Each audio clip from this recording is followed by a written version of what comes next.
Hello, today I want to show you how to use a mask to edit a Lino block while you're printing.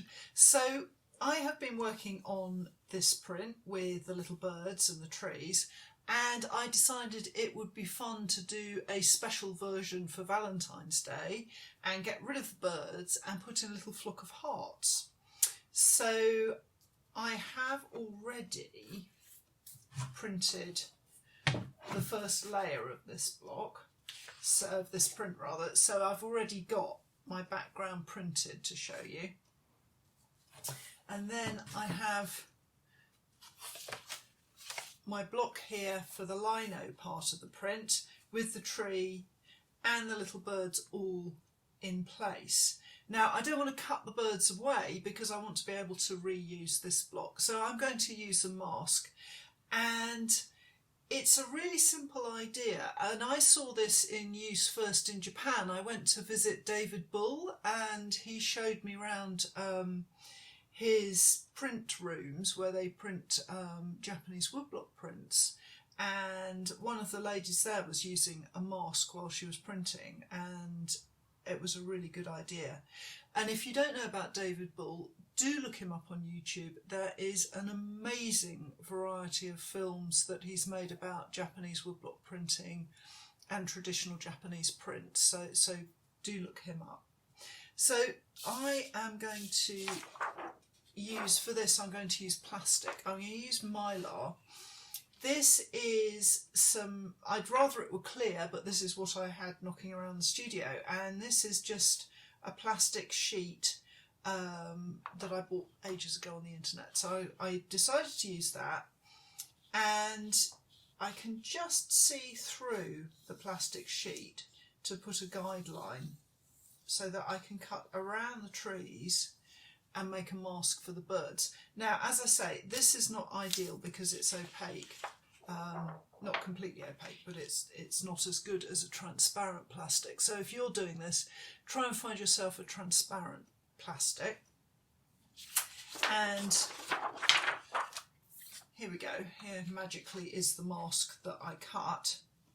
And the reason that plastic is so good for this is because as you print, you'll see in a minute, the ink builds up on the stencil, on the mask rather, and it's great to just be able to wipe that off. You could do this in paper. I wouldn't advise doing it in card or anything like that, because you don't want anything that's thick enough to actually make a mark, an embossed mark on the printing paper as you rub it to take the print. So you need something fairly fine, fairly thin. But if you use paper, then there is a chance that the inking will start to come through the paper, or the paper could tear and you not notice it. So plastic works really well for this.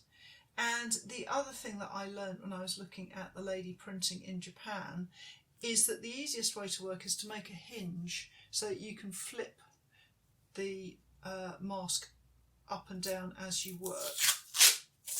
So I'm just going to use some masking tape to make myself a hinge. So I've got it how I want it.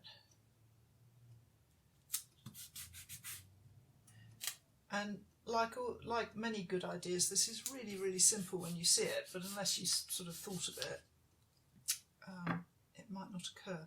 So that means that I can just flip it out of the way. I can ink up and then pop it down. So I have some ink ready here, and I should just show you this, my marvellous prop for my roller. I've got a roller here that doesn't have a stand, so this is something that I often do when I'm working. I've got these big rolls of tape that I use. It's actually brown packing tape, but it works really well as a masking tape, and it also works really well just to hold a roller. If I left this lying on the slab while I was chatting to you, it would develop a line of ink that I would have to get rid of. So by keeping it propped up like this, it keeps it ready to go.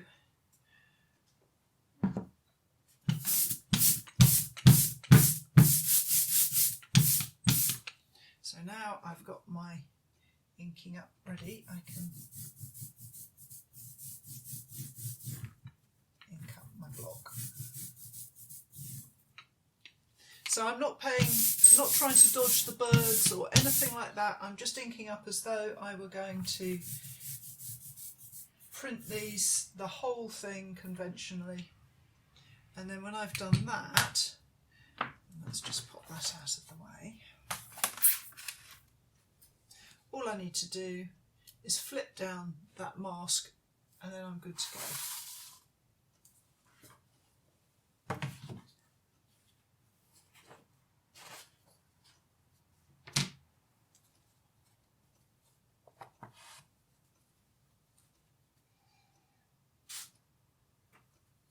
And I'm going to use my Baron here as a nice flat even pressure over the block.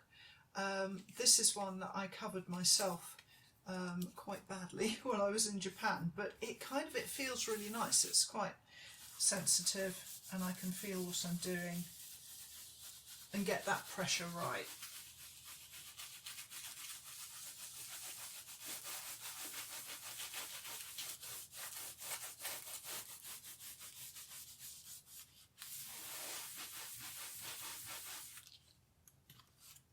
And I think I probably will need, that's not bad at all, but I'm just going to go in with the spoon and make sure that I've got all the detail.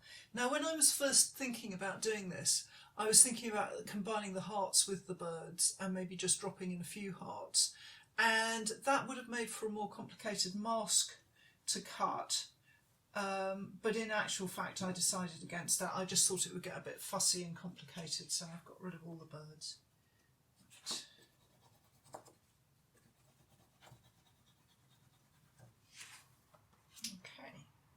So now I've got my trees printed and you can see magically there are no birds. I've done away with the rooks and now I'm going to print the hearts. So if I were going to carry on with inking up several of these, then I would just repeat the process, and you can see here the ink builds up. And periodically I would simply take the plastic off, wipe it down, good to go again. So it's a really simple, really effective way of masking off. So now I've got my tree printed, I need to drop the hearts in.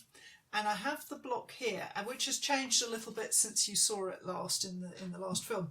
That's because I have printed an edition of 50 of these heart Valentine's cards, and because I was printing 50 I cut away all the areas of the block that I wasn't using, because then I didn't have to worry about any ink catching on it. So what I did was, you will have seen me clear the block and get everything level and flat, and once the lino is cut right down to the jute backing, all I went in did was to go in with a Stanley knife, a craft knife, and cut round the areas and just pull them off to get them out of the way. And that was just a pragmatic decision because I was doing loads of printing with them. So anyway, here are my little hearts. They've still got their little black Indian ink drawing on them, and I'm going to print these now in place. So now I'm going to ink up, and I have here my red ink, and hopefully you can see that it's a thin layer of ink. And I have made some other videos about how to get crisp, clean detail at the end of a print with a very thin layer of inking. So in the notes I'll mention which episode that comes in. And I'm just going to start inking these up. To be a little bit careful because it's such a random shape. So I just want to make sure that I've got them all covered.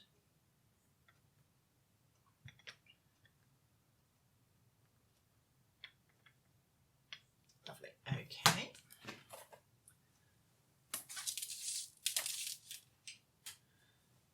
And there's still a few little bits that I'm just going to wipe away with my finger.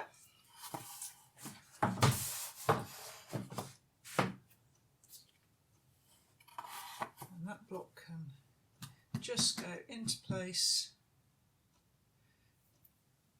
And I'm going to start working with my Baron. I wouldn't want to use my spoon for this because it would risk pushing the paper down into areas I don't want.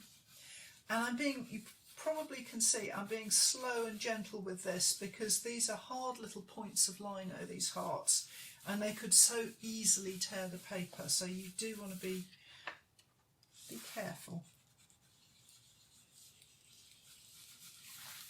So better to be slow and just take your time than rush it. That's looking nice now.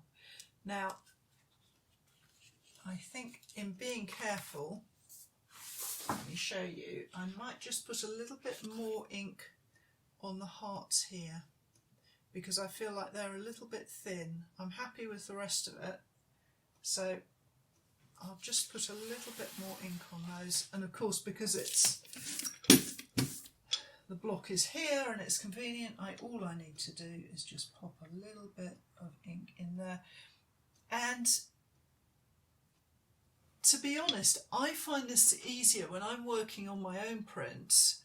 I quite often will do this kind of thing where I will ink too lightly and I will go back and ink again. I would always rather have to do something and add to it than be too heavy in the first place with my inking. So that's just my approach. It works for me. It's not a perfect approach, but it allows me to kind of feel my way and not overdo things to begin with. It's better.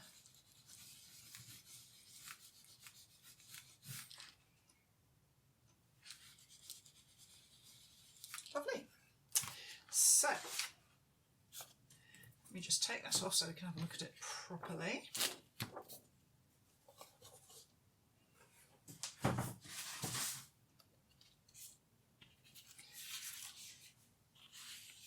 So if we have a look together, I've changed the grey of the sky a little bit. I see it's got a bit darker. And you can see we now have two prints that have apparently completely different blocks on them, but actually it's quite simple to do when you use a mask. So I hope you found that useful, and I hope you'll join me again for the next film when I'm going to be looking at a more complicated woodblock and lino combination.